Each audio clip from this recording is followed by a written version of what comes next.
Thank you very much. First of all, I must appreciate you for making the time to come for the interview. I appreciate you for reaching out. Yes, last year in October, I completed 5 years as Commissioner General and started on my 6th year. Altogether, these are about 15 years as a senior executive in URA, because I joined the senior management group in 2005. I have been very much involved in the growth and expansion of URA as we have seen it evolve. But as Commissioner General, I have been at the forefront of implementing the corporate plan, which we are just concluding, the one that started in 2016-2017, and which we concluded late last year. So we focused on how do we drive compliance. There are those administrative initiatives we can do. We can roll out paying taxes in the bank to become more efficient and all those measures. But compliance is what grows the revenue base. Compliance is what expands the tax base. So our focus was, how do we grow compliance? The answer to that was inculcating a tax-paying culture. In those economies that we admire, the reason they do not struggle to collect taxes and everyone knows that they must pay tax is because there is a tax-paying culture. It is an honor, it is a shame when someone is associated with not paying taxes. And they're always trying to ensure that they're right with their taxes. That's why you can see in the US, one of the dominating conversations has always been, can the president show us his tax returns? So it's an honor for someone to be seen to be compliant, and that is the kind of culture that we want to introduce here. So we focused our corporate plan and our strategic direction on creating a tax-paying culture. We've tried to do that through, one, understanding what is it that affects people's willingness and ability to pay tax, because willingness and ability consistently is what creates a culture. Now, willingness has been, things to do with, do they know the obligation? Do they even know that there's something called tax that they should pay? What kind of the taxes are there that people are supposed to pay? The income taxes, the excise duties, the import duties. So awareness around, one, the obligation to pay taxes, the nature of taxes that have to be paid, and the circumstances that lead to taxes being paid. We've gone full thrust into creating awareness, tax education is what, and in this whole awareness is where we began to draw the distinction between tax education and taxpayer education. Now, tax education is what alerts you that when you go out to the market and sell something, you earn income, you make a profit, you're supposed to pay income tax. That's tax education. When you have a building that you let out, tenants pay you some money, you have to pay rental income tax. That is tax education. Now, there is taxpayer education. For someone who's already a taxpayer, how do you file your returns? When do you file your returns? What must the return look like? The taxpayer education to enable a taxpayer to comply more conveniently at the right time and in the right amount. Beyond just the tax education and taxpayer education, we also recognize that there are certain impediments to our business people remaining alive or not being stressed by taxes. And one of the biggest impediments is the literacy. We can call it financial literacy, we can call it tax literacy, we could call it business literacy. People are doing business, but they are not doing business as business. They have a passion, they have an interest, they saw someone else doing it, and so they also go out and do it. They look for the capital and set up a shop. They are not able to distinguish between the capital and the profit. They do not know how much money to reinvest or when it is important to reinvest. When they take out loans from the bank, they do not know, or for whatever reason are not paying back these loans. They do not plan for taxes, they'll plan for rent, they'll plan for salaries, utilities, but they'll not plan for taxes, they'll not plan for insurance. So some of those business essentials, we've gone out to educate our business people that, when you're out there to do business, the government is a silent shareholder. The government will expect you to pay your tax when you earn profit. So progressively, that is something that we have also done. I would also say that in cultivating a tax-paying culture, we've put a lot of focus on the younger generation. Those in school, those that are likely to join the entrepreneurial class in the immediate future when they leave university. And so we've had some inputs into the curriculum. And right now, the entrepreneurship curriculum has a strong component of taxation, but also encouraging conversation around matters to do with tax through debates. We've instituted tax clubs in schools, tax societies in universities, and through the tax clubs and the tax societies, we're having debates, we're having people doing speeches. The primary school level, we did a spelling bee. We are rolling out games, tax games and tax crosswords, find a missing word through a maze of letters. So this kind of awareness, progressively over the generations, will create a tax-paying culture. You can tell culture through change in behavior. Change in behavior is one of the quickest ways to talk about culture. We believe there is a beginning of a cultural change because now we see people coming forward voluntarily to say, look, I have not been doing this and I want to do it. We see people coming voluntarily to ask, I am about to do A, B, C, and D. I want to know what the tax implications are. We see people who are now filing more than they used to file. The filing ratios are going up consistently. People coming in droves to URA events to know about the budget. I think you've been seeing that. You've been seeing what's happening on Taxpayer Appreciation Day. So that kind of change in behavior, people are no longer afraid of dealing with URA. In fact, people want to be associated with dealing with URA. So for us, I think those are some of the small results that we are beginning to see. In terms of the numbers confess, figures are confessing. The revenue is growing, and each year we are collecting more on an annual basis than we've collected before. So we've been moving from progressively collecting maybe an extra 900 billion, then we moved to collecting 1 trillion extra revenue. That moved to 1.2 trillion extra revenue, 1.5 trillion. Last financial year, we collected 1.7 extra trillion shillings. This financial year, it may be 2-point-something trillion mark. So even the numbers are actually confessing that the culture and the willingness to pay taxes is increasing because even the revenue is increasing. Yes, we've had challenges, and one of the biggest challenges for us is something I alluded to. When someone moves out of a non-compliant environment and they now become compliant, in the tax world, their ledger, if I were to call it that, their account does not rub out. The account remains and the liability still remains and must be collected. So you find that someone is willing, but they have a historical burden of a huge amount of tax to pay, and that includes even interest. So that is one of the challenges that we are seeing in getting our people to not become discouraged in complying.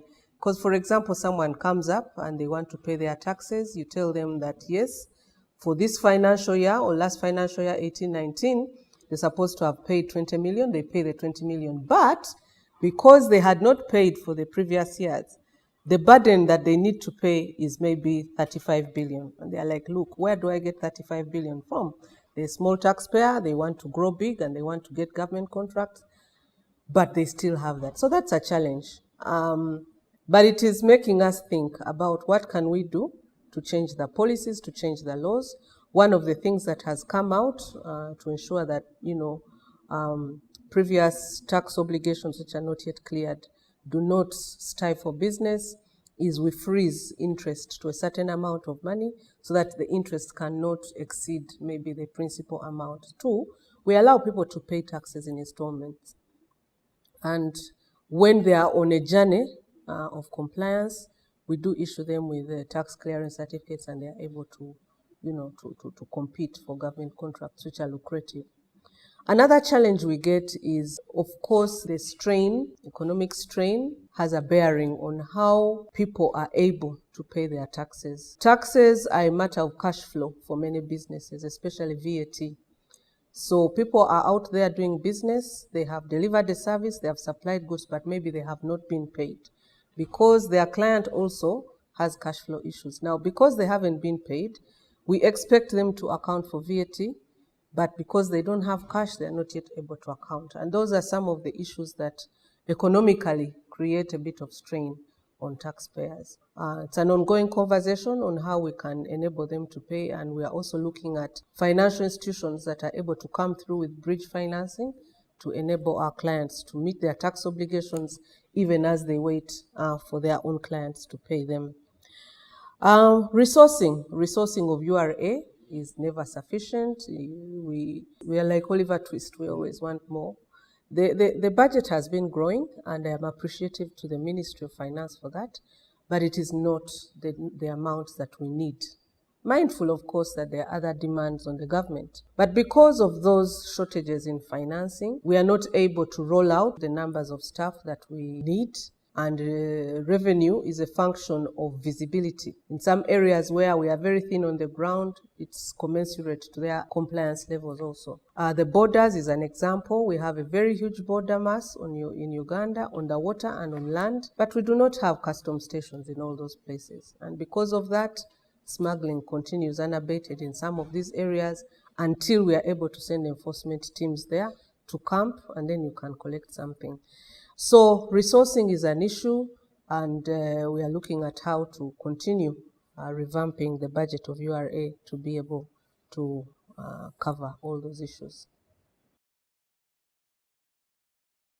The corporate plan that we are rolling out 2019-20 to 2023-24 is one that would roll URA from, call it, one level to another level. One of the things we recognize is that our vision and our mission were no longer stretching us because we had already done so many things that were already a model of innovation in tax administration. So we thought that what kind of vision should we set for ourselves again to drive where it is we want to go. So we've said that, yes, we are a model, but we want to be the center of excellence in revenue administration as well as innovation for taxpayer or for tax administration. So we redesigned for us a new vision, a new mission statement. The mission statement, again, the previous mission statement is to collect revenue with passion and purpose. But these days, we don't only collect revenue. We are collecting non-tax revenue. We are collecting other government fees and levies, appropriation in aid.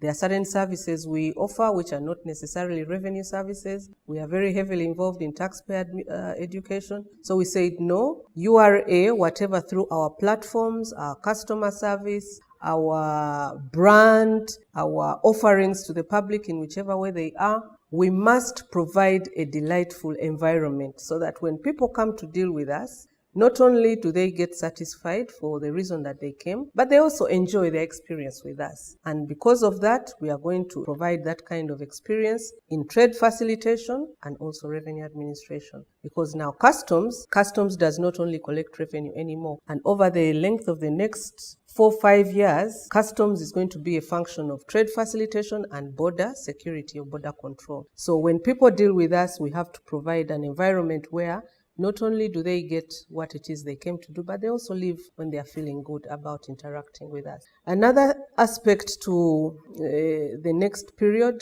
is that we have decided that we are not only going to interface with our partners for a purpose of delivering on a result for us. Our interaction with our partners has to be a win-win, that both sides are benefiting from this relationship. So before, we were talking about productive partnerships, that a partnership with the CEO magazine should lead to publicity for URA. But now we are talking about collaborative partnerships, so that not only are we engaging together for an interview, but we have an ongoing relationship which expands your view of the revenue and the economy, but also gives some kind of publicity to URA and initiatives. So with all our stakeholders that we are engaging with, we are looking at collaboration and not just a stakeholder engagement. It has to be a collaborative relationship. This has made us change one of our strategic themes collaborative partnerships, but we've also brought on a new core value of collaboration. When staff are engaging with each other, it is a higher level than just teamwork. It is collaboration, teamwork for results, teamwork for growth, teamwork for expansion. So collaboration is one of our core values. Agility. Agility is a new core value that we have adopted. Before we did not have it. We only had respect, integrity, teamwork, and excellence. But now we have brought on a new core value of agility because we are in a very uncertain but also fast-paced environment. Technology is upon us. Revenue collection is not only about knowing numbers, it's now about harnessing data for revenue collection. So that agility of mind, agility of response is what we want to be known by. So those are some of the things that are informing the new direction we want to take. I'd also maybe want to highlight that one of the things we have left constant from the past corporate plan to this one is the thought leadership of URA. We set out, and I think we are firmly on that path, of URA being an institution of national importance, not only by virtue of our mandate, because our mandate obviously makes us an institution of national importance. We are the ones that feed what the government spends. But in our thought leadership, we must be at the forefront of influencing policy, influencing conversation, not only on tax administration, but on also other aspects of the economy. And that is why you've seen us talking about what changes can we do in formalizing the economy, what can we do about harnessing the digital economy, what must be done in improving trade facilitation. And so that thought leadership is something that we are at the forefront of maintaining as an institution of national importance. People should come to URA when they want to ask questions about anything to do with tax administration, revenue administration in the country, in the region. So that is something that is still driving us.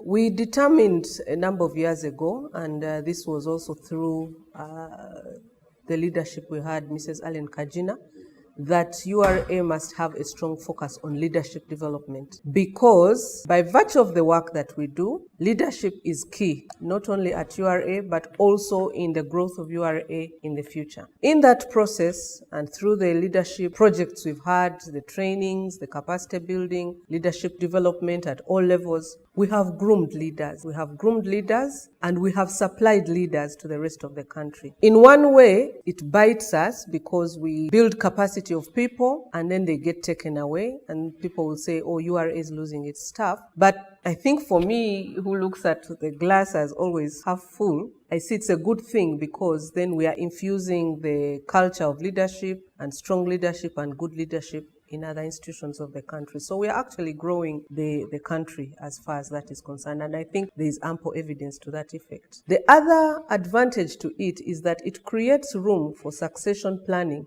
I think in URA we have mastered succession planning, that when someone leaves, we do not have a gap. There is always someone to take over, and that person has been exposed, has been groomed, has been given all the skills and equipped to lead. So because of that, in spite of the leaving of people leaving URA has not suffered, because we have put specific emphasis on leadership development and succession planning.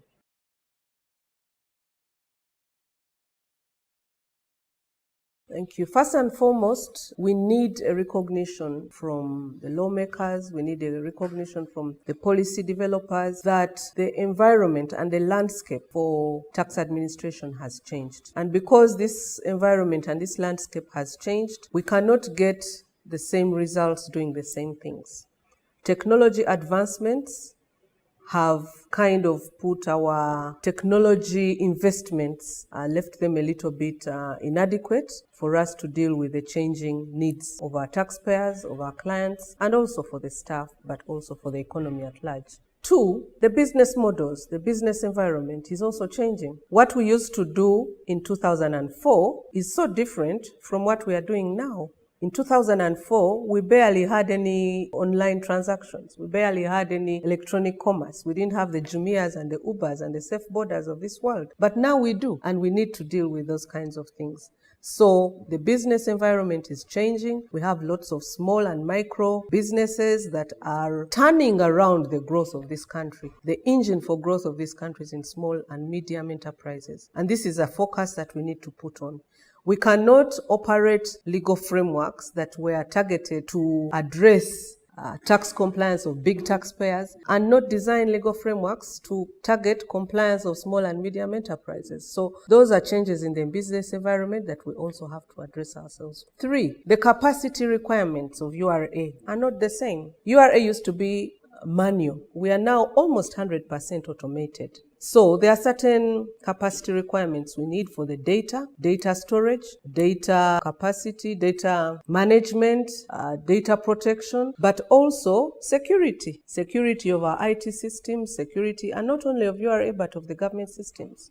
Because, again, of the nature of the business environment, these days, as a government, as an efficient government, you cannot continue to work in silos. So the need for integration of all government systems is a new reality. So integration across government, the national ID database, if the national ID is the single unique identifier for all Ugandans, it must take center stage in all government systems. So those are some of the things that our lawmakers, the policymakers need to keep at the tops of their minds. The competencies of a tax administrator now are no longer the typical accountant that we used to use, because now the tax administrator's primary raw material is data. So we need tax administrators who are proficient in data management, data mining. We need tax administrators who are proficient in specialized ways of doing business, industrial chemists, engineers, surveyors. So those are the new realities of tax administration now that our supervisors and other people need to be aware of and support us.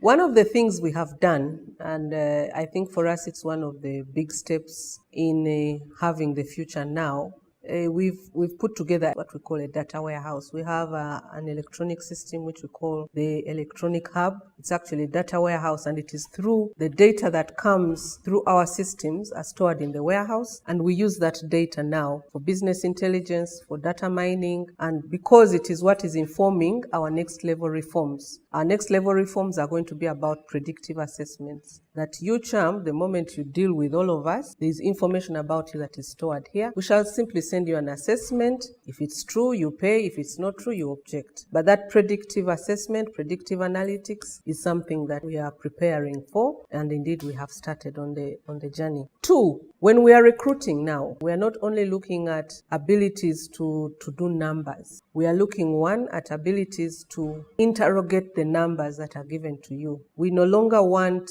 tax administrators who receive returns and store them. They must analyze these returns and they must interrogate these returns and make sense of things. I'll give you an example. If someone says that they have filed losses continuously for 3 years, okay? They're filing losses continuously for 3 years, but in the tax return, there is expenses like on managing a fleet of vehicles that are high-end vehicles. If your business is making losses, how are you able to get the money to service that kind of fleet, even to have that kind of fleet? If the directors are being paid certain amounts of money and you see that in the return, your businesses are making losses, it means you're supposed to be stressed. You're supposed to be a stressed business. But other things that surround this particular taxpayer who's saying they're making losses, the staff should be able to interrogate those things and say, no, look, I think there is money which is being hidden in these activities, which is profit that should actually lead to taxes. So in our competency framework, we are not only looking at people who can understand the numbers, but can interrogate the numbers. I just talked about the changing business environment. We are no longer recruiting only accountants. You'll be surprised to find that we have engineers as tax auditors, because if I'm going to audit MTN,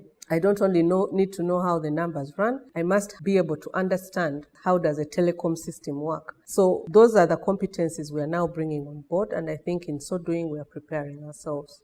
One, we cannot talk about the future without talking about oil and gas. Very soon, we are told the final investment decision is going to be made, and when FID is made, then production will start. So we have, for a few years now, been beefing up our capacity to audit our cost recovery, but also to understand the economics around some of the oil projects. So we are already prepared for our production of oil to start flowing.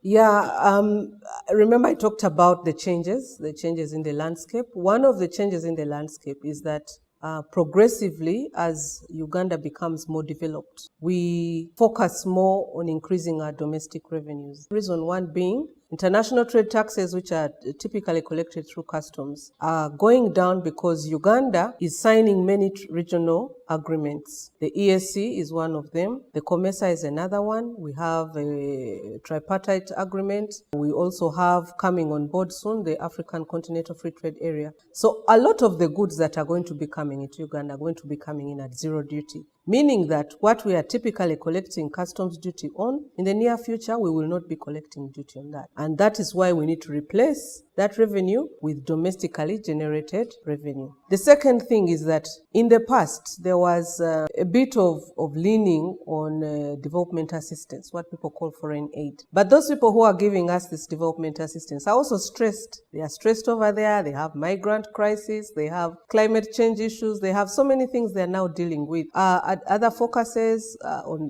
what their money should be used for. So they are no longer giving us as much assistance as they used to. There are decisions that we have chosen to take here, which they have tied assistance to. So that money has also reduced significantly. As a result, we, in order to become self-sustaining, in order to be able to deliver a quality of life to our citizens that is befitting of what we are as a nation, we have to increase our revenue mobilization. And what does that mean? You and I have to comply fully with our tax obligations. And this is where we say that if everyone pays a little, if everyone in this room paid something, then the basket would be fuller.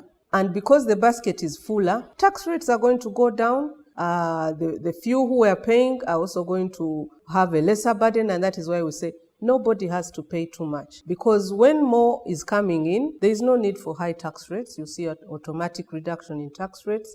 You're going to see a lot more distribution of resources, and because of that, we all prosper. And I think that is the emphasis towards increasing domestic revenue mobilization.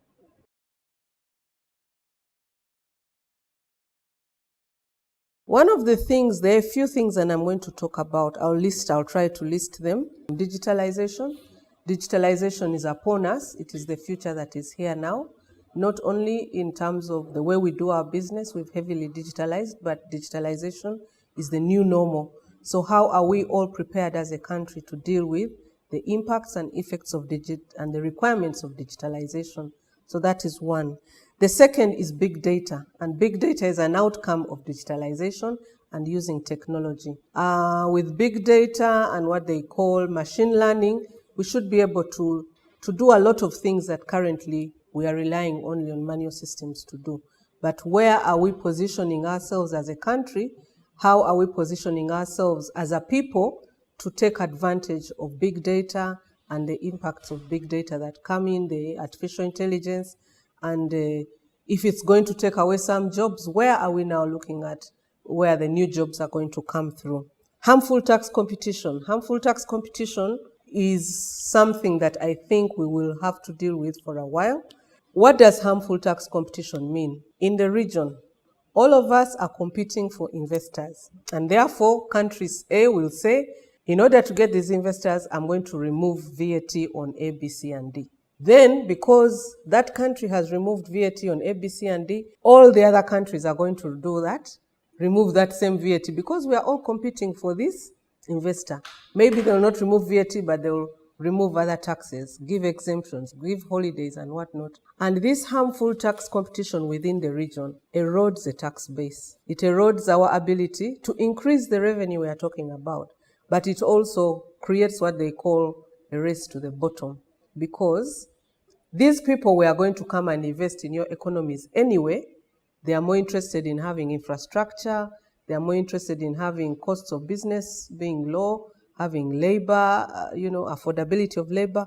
But we are eroding our tax bases to let them come in, and that leads to a race to the bottom. So harmful to tax competition, especially within the region. Inequality, especially because of some of those things, the exemptions and incentives that are given. We find that the bigger companies, or those that actually can afford to pay tax, the effective tax rate, there are things we call effective tax rate, on the bigger companies is very, very low, probably 1%, ranging from 1 to 3%. And yet, the effective tax rate on other taxpayers is relatively high. So this leads to inequalities, it leads to regressiveness, and it increases the income inequalities that we are beginning to see. And these also create what we call the unethical tax issues in taxation. The rich are paying less and the poor are paying more, which is not something that we should be seeing. Politics is leading tax policy.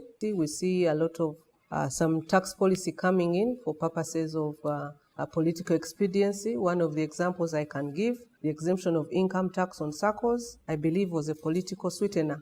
It doesn't make economic sense, but it is a political sweetener. So politics being at the forefront of tax policy. So those are some of the things we worry about, and how much more are we going to see of that coming through.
In complying for taxes. But there's a guy who studied that, or a lady who studied that, and that's the job they do from 9 to 5.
I just want to encourage the taxpayers of Uganda that in spite of what it is they feel, and in spite of, even if it may look like our taxes are not doing much, our taxes are actually doing a lot of good. And because of them, we are seeing a lot of good things happening in this country. If we tell you how much money is collected on a daily basis, and actually how much money is spent by government on service improvements, there is a lot that taxpayers are doing. For example, one of the things I mentioned recently, and I know you noted that our elderly people are now going to get an allowance. And this is something that is coming directly out of taxpayer funds. So taxpayers are doing a lot of good for the country. They're actually developing this country. And we are doing much better than we used to do. We are doing much, much better than we used to do. In spite of the narrative around us, there's a lot of growth in the taxpayer revenue. There's a lot of growth in taxpayer compliance. And because of that, there's a lot of good that we see happening in this country.